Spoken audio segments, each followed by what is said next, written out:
What is up, everybody? Welcome back to another edition of Big Five Pod, episode number 61. I'm, of course, your co-host, Kyle Morello. We got co-host Jake Copestick with me. And once again, from Five Features, we got Joe Penicelli. Joe, we'll start with you. How we doing? I'm doing good, boys, for reasons I think you guys both know. But happy to be here. Happy to join you guys again. And I love what's going on here. So good to be here.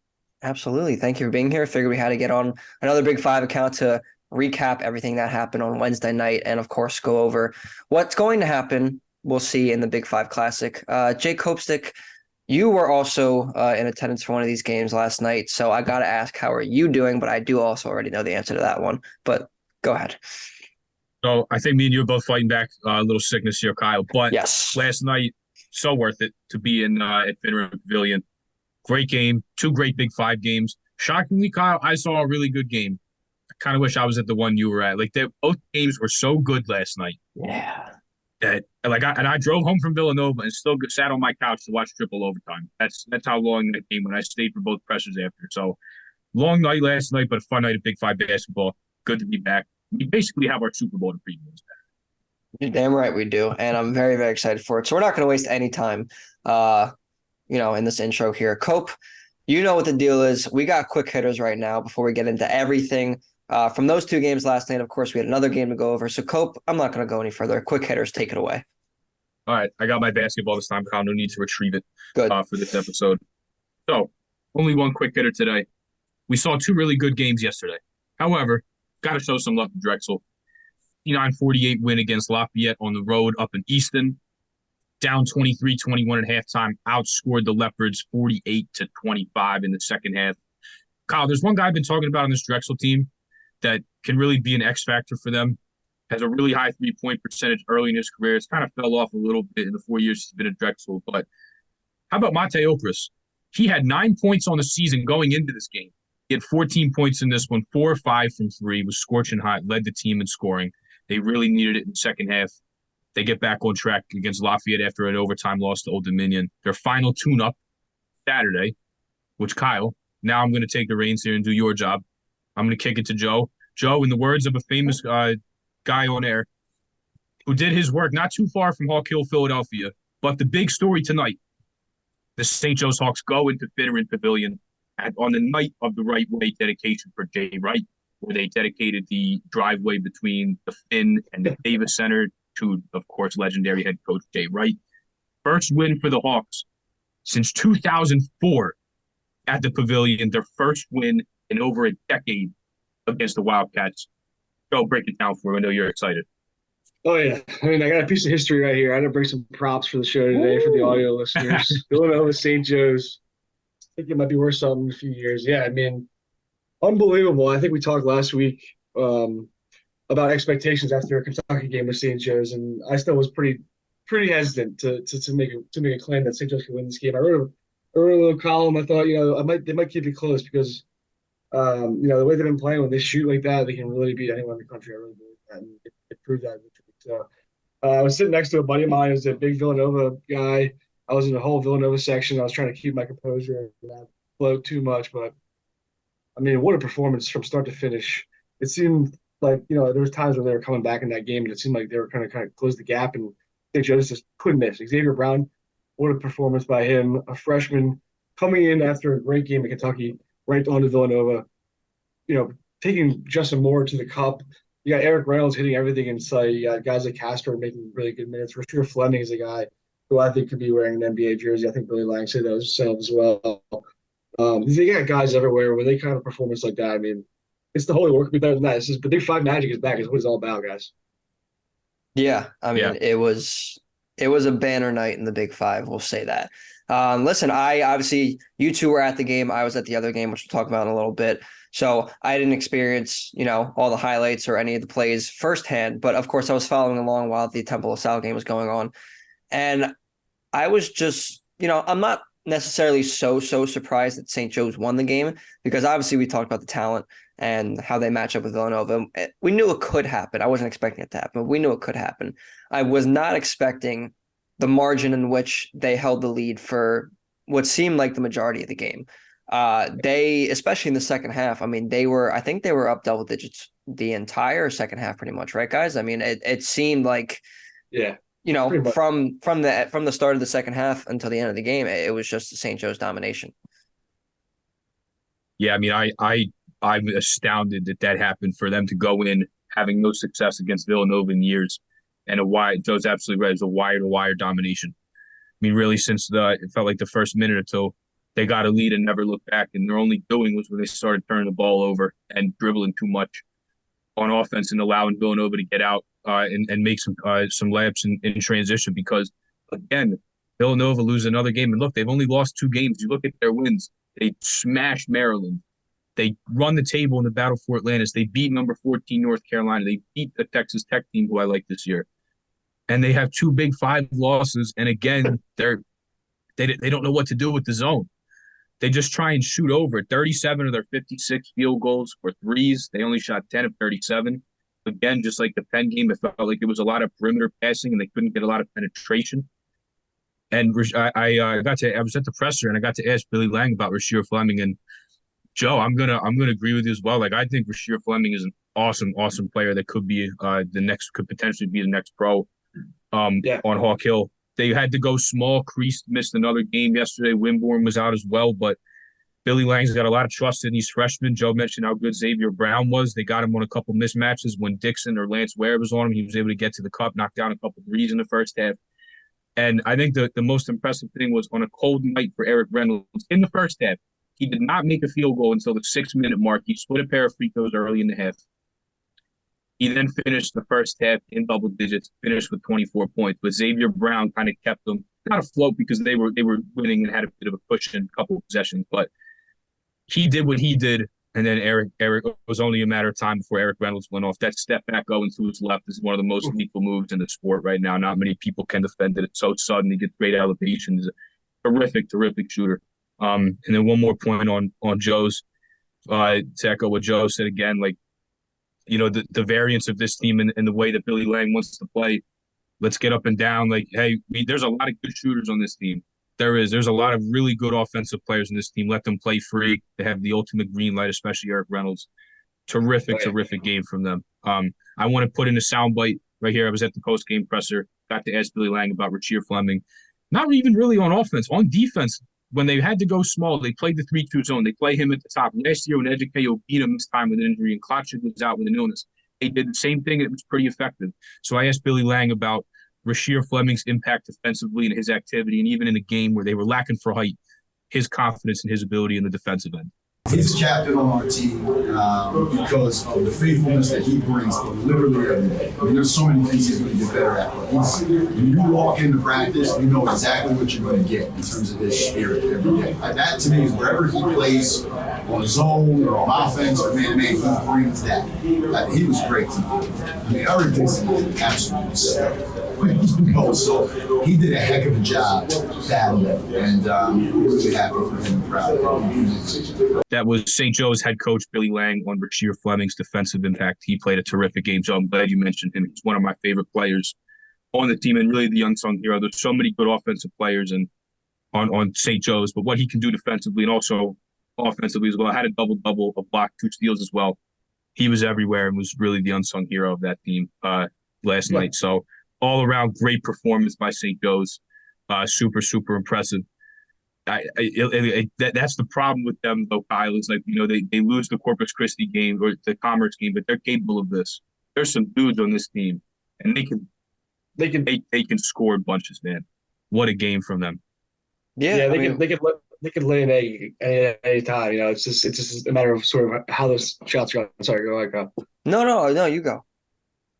Yeah, so there's a few things I wanted to talk about in this game. One is I've been a St. Joe's guy since like 2015, and it's pretty much the first time you're talking about unsung heroes that like national media people are paying attention to St. Joe's in the sense where it's not like how did Kentucky, you know, what's wrong with Kentucky? Why are they in overtime with St. Joe's? Or what's wrong with Villanova? Why can't they beat St. Joe's? It's almost like, hey, wait a minute, we should maybe look at these guys because there's something going on here. They got guys who could have went anywhere in the country, and Eric Reynolds, and probably I think he could start on the team in the country right now. And you got all these pieces that could have left. You got Cameron Brown as a 5th-year guy. You could easily just hung it up at that point and go somewhere else. And, you know, they're taking notice of that now, which is cool to see as a St. Joe's. And usually when we're brought up, it's only because of like Jameer Nelson or Phil Martelli, or because our Hawk flaps his wings throughout the entire game. So it's pretty cool to see like some people like taking notice of that, because I'm pretty plugged into that stuff and as well. Going back to the Nova, the zone. So I'm sitting in the stands. Everyone's sitting there like, what the hell are we gonna do? Why would every Big East team not play a zone on Villanova this year? So I want to know what your guys' thoughts is. I mean, how can they not be sort of susceptible to that? How are they not able to sort of crack that code, or do they just miss the shot? Here's the thing with them is like Justin Moore is awesome. He's one of the best players in the country, one of the best players in the Big Five, Big East. But he's a really good scorer and passer down low, just like any Villanova guard is. But I just feel like they need like a creator for teammates. They need another initiator. I just feel like Mark Armstrong hasn't taken that leap just yet. Like I just feel like Burton's a great piece. Hakeem Hart is a really good piece. Where's a good they have good pieces. I just think they need they don't have like a primary initiator right now to break down that zone. Like they just were running some high pick and rolls at the top, and again, like I said, they couldn't really penetrate the zone. It was just a lot of perimeter passing. Well, question for you for that point. Do you think Mark Armstrong can be that guy? Because I think if out of anyone who's besides Justin Moore on the roster, I think he might have the best chance to be able to do that. Well, yeah, as a young player, I think he can. I thought he was going to take a seismic leap this year. And I have high expectations for him because I think he's a good player. But right now it just hasn't been there. And Justin Moore's had the ball in his hands a lot. Not to take anything away from him because he can score in bunches and is such a load to handle in the paint. Do so well, but they just don't have that right now. So I think Mark Armstrong can be that guy. Just like this year, it remains to be seen. I had really, really high expectations for him. Like potential Big East most improved player, like a guy that can seriously raise their ceiling, and it hasn't been bad. He just had they don't really have like a not really like a pass first guy is what I'm trying to say, but just like a true point guard. Creed. Yeah. That was my worry coming into the year. Like it was Mark Armstrong as a sophomore, and then Justin Moore, who he's capable of it. That's just not his natural position. Yeah, agreed. And back to your point, Joe, about the national media giving St. Joe some love. I mean, it's been all over the Twitter timeline, the Instagram feed, all over. I mean, even John Fanta, who I'm pretty sure was at the game last night. Yeah, he called you. Yeah, he's given praise to Eric Reynolds II. I mean, he's talking about St. Joe's. It's really, really great to see. And also, I was going to mention this during Temple, and I'll mention it again probably later, but Temple and the Salle, the game was SVP's one big thing last night, which is really cool to see. Oh, really? Yeah, so like the Big Five as a whole is getting a ton of media attention in the last 24 hours or so of us recording this, but even specifically with St. Joe's, I mean, March Madness page I saw posted it. I think the NCAA's men's basketball page posted something about them. Obviously, when you have an upset of a top 25 team, it's going to get posted like that regardless. But very, very cool to see. And I was even reading some Instagram comments under some of those posts, and they're like, yeah, no, this team's legit. This isn't like a fluke. They took Kentucky to overtime. This team could scare people in the tournament. And it's really, really cool seeing that from just fans online. So it's incredibly exciting on Hawk Hill, Joe. I'm sure you're over the moon. There's a lot of Kentucky fans that are in like St. Joe's comment. Like Kentucky fans are like St. Joe's biggest fan right now because like they want them to be good because they took them to everything. Like everyone laughed at us when St. Joe's. Now we got vindicated. Like they're like there's more St. Kentucky people than St. Joe's people on the threads right now. So yeah, Blue Nation, shout out to you. Absolutely. As much as I do want to keep talking about this game, and there was a lot to go over, and we've gone over it, but there was another game that somehow, some way was even crazier, and I got the pleasure of being there. So I know I took a little bit of backseat to you guys there, and that was awesome. I'm gonna take the floor now. We're gonna go over this Temple of Sal game at the Leocore Center, guys. What a freaking game this was! Temple 106, LaSalle 99, triple overtime. That's right. They played 55 minutes of basketball. And there was a few people who played 55 minutes of basketball. Khalil Brantley was one of them. And Steve Settle played 50 minutes. And Brickus played 53, so they were pretty close too. Listen, this game, it started off ugly a little bit. neither team shot over 40% for the game. I'm going to double check that right now. Yeah, neither team shot over 40% from the game, and it was pretty much that way the entire game. They were hovering around the mid to high 30s. Temple went 1 for its first 19 from 3. They literally could not buy a three-pointer until probably around like the 8-minute mark or so in the second half. Then they started finally hitting some shots. And LaSalle was controlling a lot of this game. Temple came back to take a couple point lead or 1 point lead at halftime, excuse me. And then they looked to control the first few minutes of the second half. LaSalle then, started taking control again for most of the rest of the game. Temple fought their way back. Overtime was hectic, the first overtime. You had Jameer Brickus and Hysier Miller getting into it a little bit after a block by Brickus on Miller. Brickus had 41 in this game, which, if you didn't know, was a Big 5 single game scoring record, which is insane. He also had 9 rebounds. I'm just checking. No. Yeah, he had 9 rebounds. Khalil Brantley had 29 and 14. Deshaun Shepard had 7 and 10. For Temple, Steve Settle had 16 rebounds in his first game back from injury. He missed the Ole Miss game to go along with 19 points in those 50 minutes. Hysier Miller, 20 points and 5 assists, 8 of 26 in the field, so he was doing a lot of the offensive load there. But this game was just hectic. And then you had Mateo Piccarelli missed the game winner at the end of regulation. He missed the game winner. In the second overtime, Steve Settle tied it. In the second overtime, at the end of the second overtime, or end of the, I'm trying to remember now, end of the first overtime. There was a lot that went on. That's just what I'm trying to say. It was a crazy game. Everybody was tired. Everybody was exhausted. Everyone was fouling out left and right into overtime. This was, and this was tweeted from our account, but this was a game that will go down in Big 5 history. This game was something special. And obviously, you take into account, too, Fran Dunphy coming back to Temple for the first time since his last game at the Leocore Center against UCF, which we all remember that win over Taco Falls team back in 2019, which I was also in the building for, funny enough. It was a day. My takeaway from this game is that no matter what, Temple will fight back. And they might not have the talent from last year, but they sure as hell have the team. And LaSalle is playing a lot better than anyone expected to, which we've seen so far with the 5-1 start before last night. And now obviously at 5-2. And they're going to play in the third place game of the Big 5 Classic, and Temple will be playing St. Joe's in the championship. So I know that was a lot there. I want to hear your guys' thoughts too. Joe, we'll start with you. What do you take away from this just absolutely bonkers game? Yeah, it's wild. I caught the end there. Coming back, like kind of like Coach said, just watching it pretty much complete all. I mean, it takes a lot for the game St. Joe's beating Villanova in the last decade to be upstaged by another Big 5 game that night. We talked last time, I think, about like we sort of like ranked the teams, and I think we all agreed kind of like the Salle and Temple are not on even footing necessarily, but they're interchangeable. They're close. And obviously, a triple overtime game proved that theory right that we had. My question for LaSalle is, like, are these other guys, admittedly, are they going to sort of step up to the table, whereas these two guys are going to have to carry this load?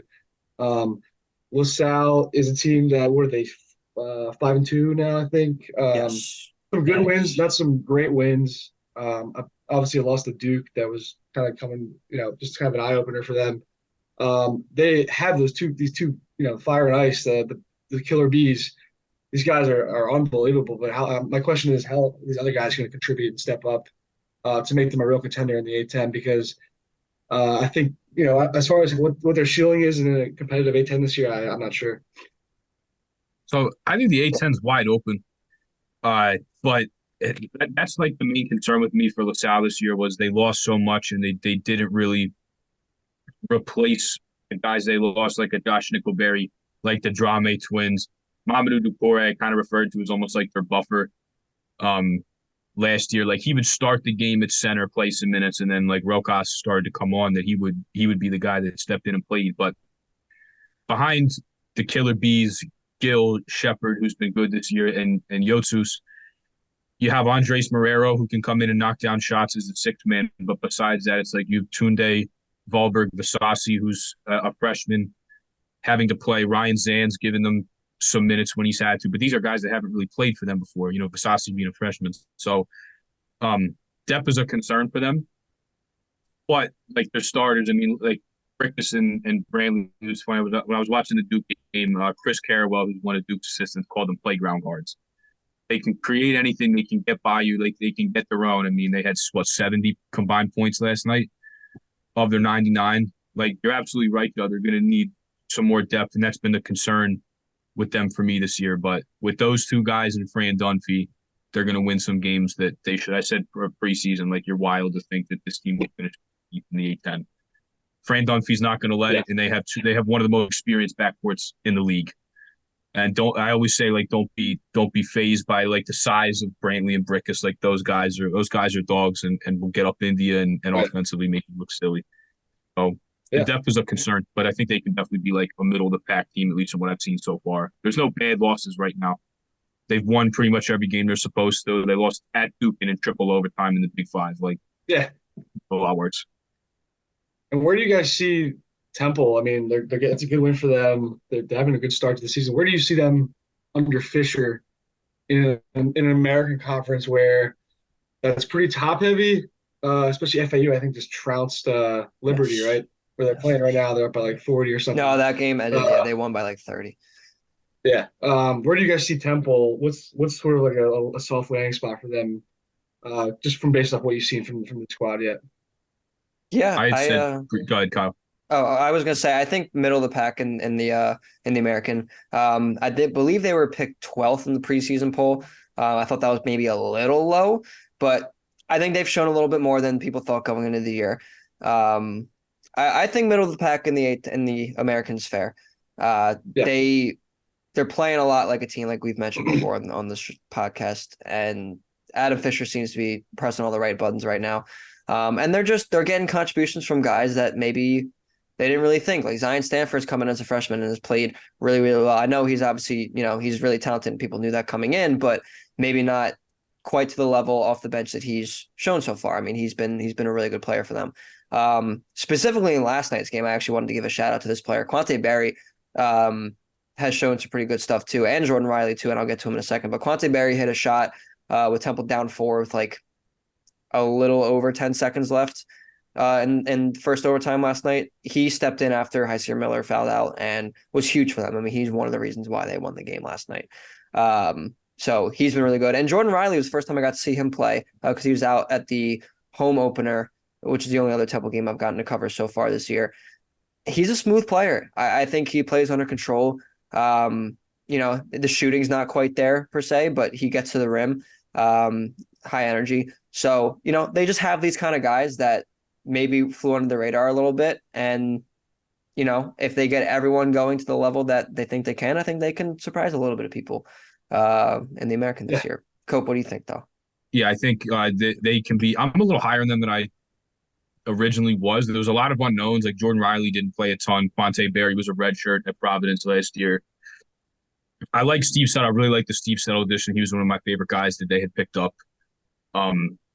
But there was, it's a first year, first time head coach. They have a slew of new guys on the roster, and Hysier Miller, who was not, and he started, and he obviously started last year and was very good for them. But it's like, hey, like as a junior now, you're like the most seasoned guy on the team. There's no Damian Dunn and Caleb Battle and Zach Hicks and Jordan and guys that have been there. It's like, hey, like it's you now. And he shouldered that load pretty well. I said maybe like 10th preseason, but I think they could, move up a couple spots, maybe between 7 and 9. You're absolutely right. It's FAU and Memphis at the top, and then it's kind of everybody else. Very, very top heavy. But I like what I've seen from them. There's, like I said, a lot of unknowns. I couldn't really pinpoint like what to expect. I knew what Adam Fisher wanted to do, but until we saw it on the court, wasn't really sure what that was going to look like exactly.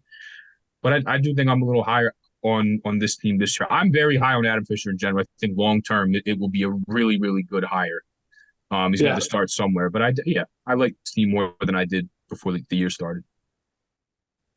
Yeah, I saw that article that just came out from someone in the Temple News about sort of like the fumbling of athletics in general. I'm sure you guys saw that as well. So just interesting. They're in a tough spot. I mean, if Fisher's able to galvanize that squad, get the most of these guys and have a good showing in conference play this year, I'll be really impressed by him and look to him as some guy to sort of look out for in Philly.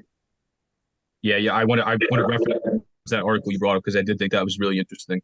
NIL has been, obviously it's huge in the sport right now, but it's been a big topic there since it had started. And they're supposed to have some with Fanatics, and that really didn't go through. And then they got to deal with the NIL store to start doing some things. But my thing with Temple is, and me and Kyle are both alums of Temple, but there's just so many different factors that are kind of plaguing the athletic department right now. It's like there seems to be a huge investment in football as opposed to basketball. Football is not performing. It doesn't seem like the fan base is really there. Like there's a lot of excitement, and if that's like the front door, the front porch of like our athletic department, it's not producing right now. But it just doesn't seem to be much NIL traction. And then you have other things like unfortunately what happened with Joanne Epps and her passing away. Like they've been through a couple of different presidents and Wingard resigning, and then unfortunately with the crime that's going on in the air, like I feel bad because there's so many factors that are completely out of their control that are pressing up against the athletic department and causing them to suffer. But I do like Adam Fisher, and I think he can be a guy, as you said, to galvanize the team, the school. He's very connected with the former players and is invested in that. Wants to bring fans to the game. Wants the former players and coaches to stay involved, and I think that'll help them out long term. But yeah, good on you for bringing that up. That was real interesting the other day that they put that out. I'd heard about what was going on there, but to actually read it from people who were there, like it was real interesting. Yeah, right. There's institutional problems that we don't necessarily need to hash out here. At Temple. So, I'll speak for myself. I'm an idiot, so I won't comment on them. No, you're not an idiot, not at all. I mean, there's definitely some frustrating things with the athletic department as a whole, specifically football. I mean, when Cope and I were Cope's early days, my later days in school, they were good. And it was fun and it was exciting and people went to games and it was a good time. And the basketball team, obviously, that was around the same time that Fred Dunphy was wrapping up and Aaron McKee was taking over. So they were still good then too. Not that they aren't now. That's not what I'm saying. But obviously there's been a couple years that's been a little rough for Temple's basketball program too. But definitely it's just been a little bit of a fumbling of the athletics in general. And I don't want to go too much into it, like you said, because I think a lot of it does have to do with football, unfortunately. And I don't know if I see a light at the end of the tunnel there with the football program. But basketball, I think Adam Fisher's a great hire, like Cope you mentioned, and we've been talking about, and he just seems to get it. And a lot of coaches don't seem to just get it. So I'm really excited for the future of Temple's program. But bottom line is this game was just absolutely bonkers. It was a pleasure to be able to be in the building for. You're not going to get many games like this. It was the 5th triple overtime game in Big 5 history. So saw some history last night. It was incredible. But we're also going to see some history on Saturday night, and we're about to get into it. This is officially Big 5 Classic preview time. We're going to spend the end of this show talking about the 3 games. I'm sure we'll go over the championship game more necessarily than the other 2 games for obvious reasons. But we will start with the 5th place game. Just like everybody predicted, Villanova and Drexel playing for 5th place. Definitely not at all what Cope and I had for the championship game when we previewed the Big 5 season about a month or so ago. This is pretty crazy. Definitely did not expect this. So this will be at 2:00 at the Wells Fargo Center. Cope, your initial thoughts on this game that maybe a lot of people expect to be the championship one? Well, by many people, you mean me. I'm people. And me as well. I'm people. My championship game. It's so wild to see that this is the 3rd place game. It seemed like we were getting ahead of ourselves. But game. 5th place. Sorry. Yeah. Listen to me. I'm terrible.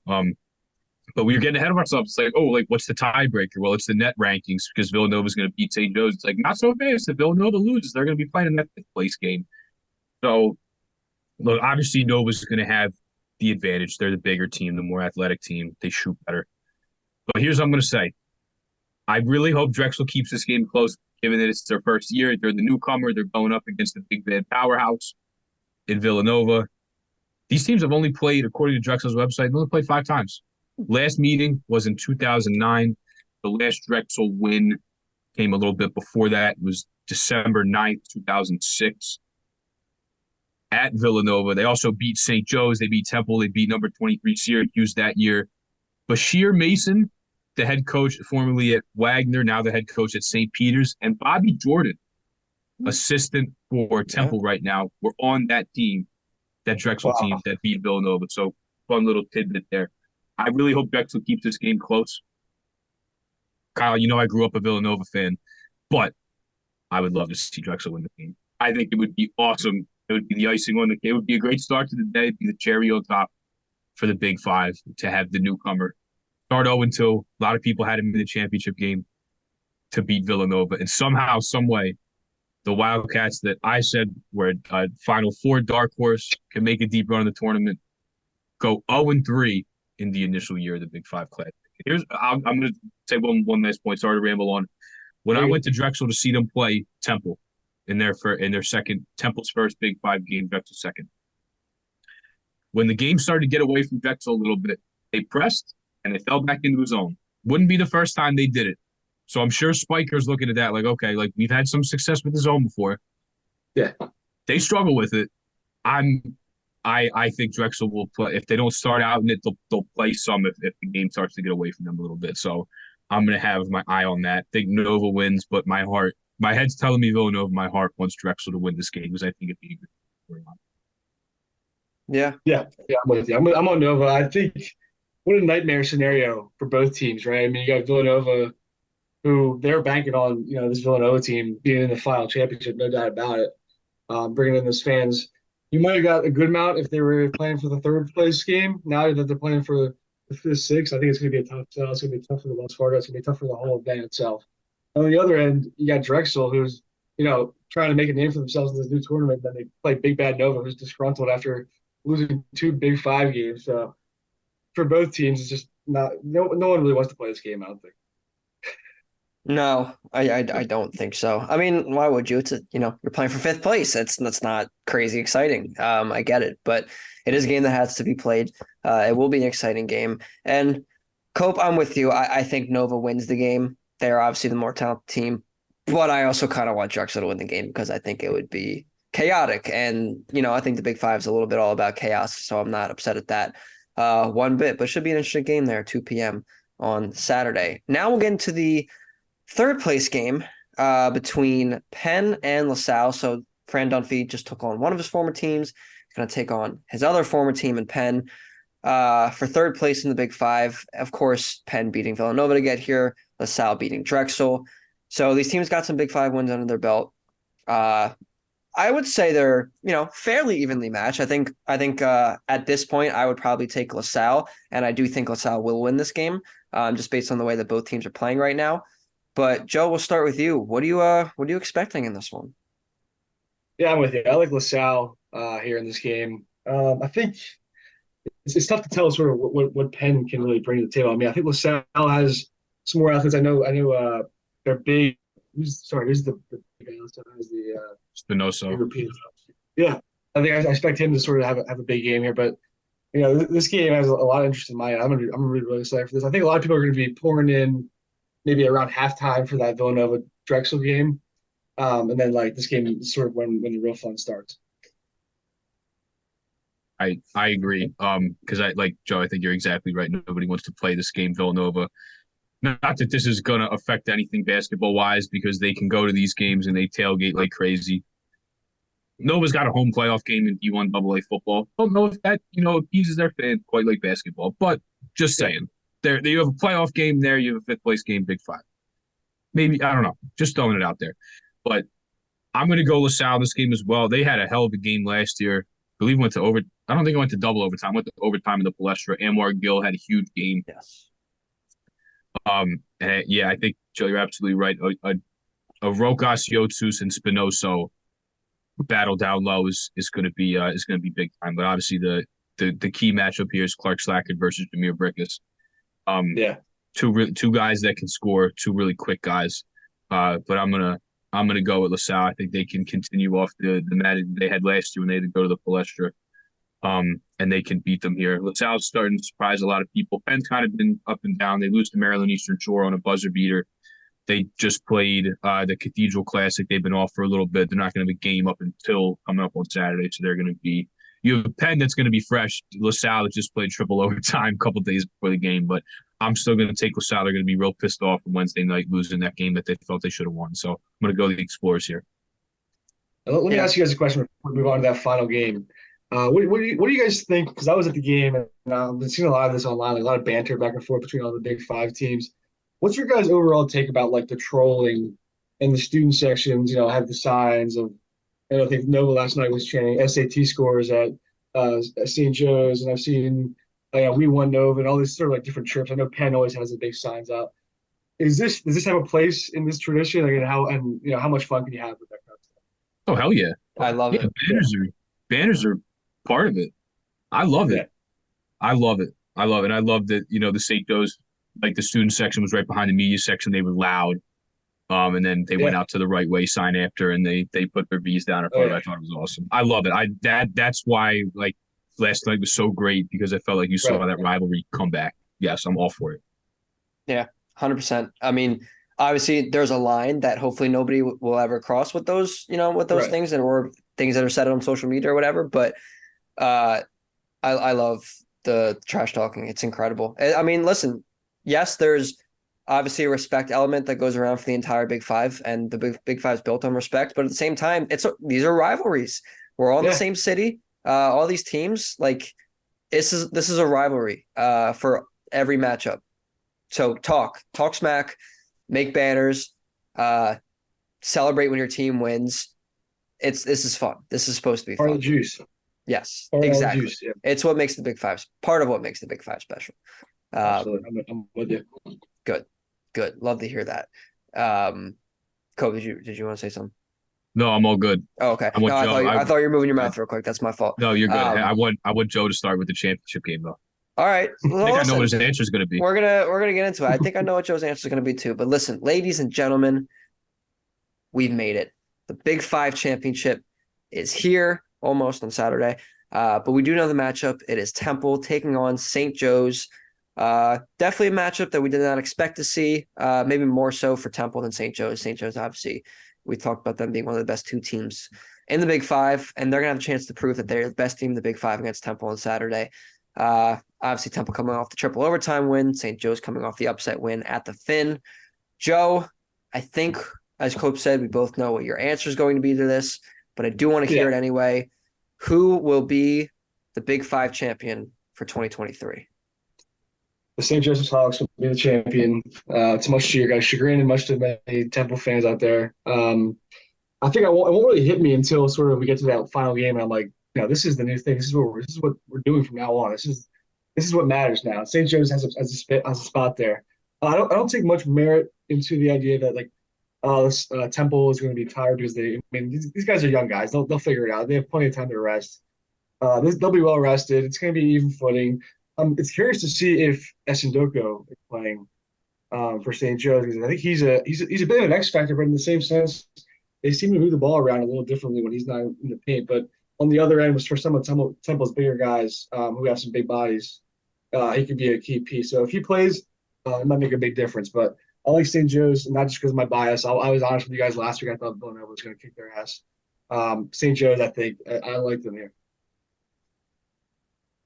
I'm going to agree with you, Joe. Even as a Temple alum, listen, like the offensive firepower of this St. Joe's team, and honestly, I think if Priest is in there, gives them a big body that besides Emmanuel Akpomo, Temple doesn't really have down low, and Sam Hoffman's going to give up 6-7 inches to a guy like Priest.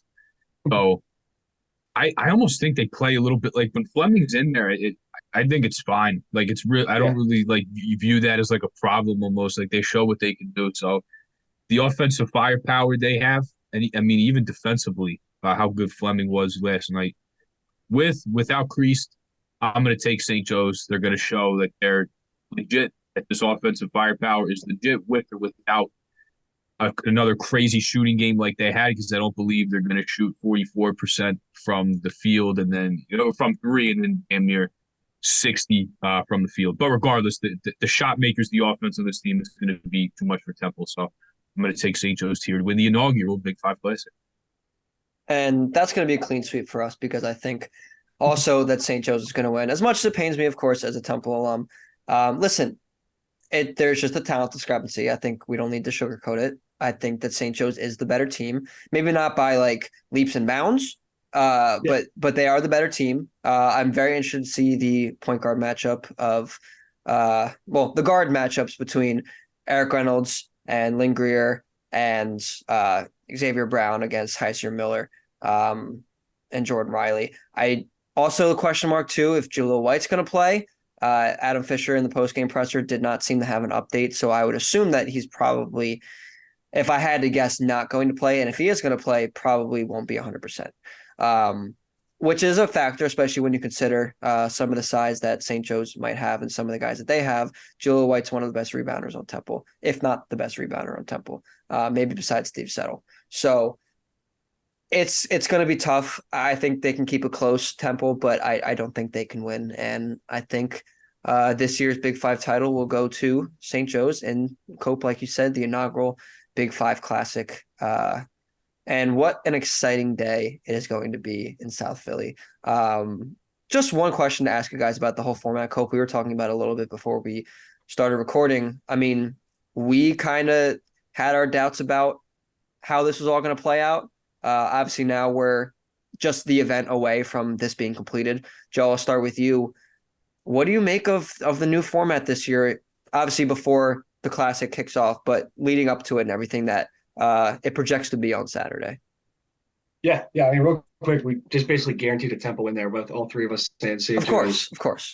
So naturally. Thanks a lot, guys. But yeah, I mean, I think like we talked about last week. I mean, everyone has an opinion on everything. Everyone's just interested in something new, especially like the Big Five, which is famous because it's old and it's historic and it has tradition and it changed everything up. But could they have really asked for? I mean, aside from like maybe the ticket sales, could they have asked for a better year to do this new tournament where there's so much parity and there's teams every night that like we all said St. Joe's, Temple could easily beat St. Joe's.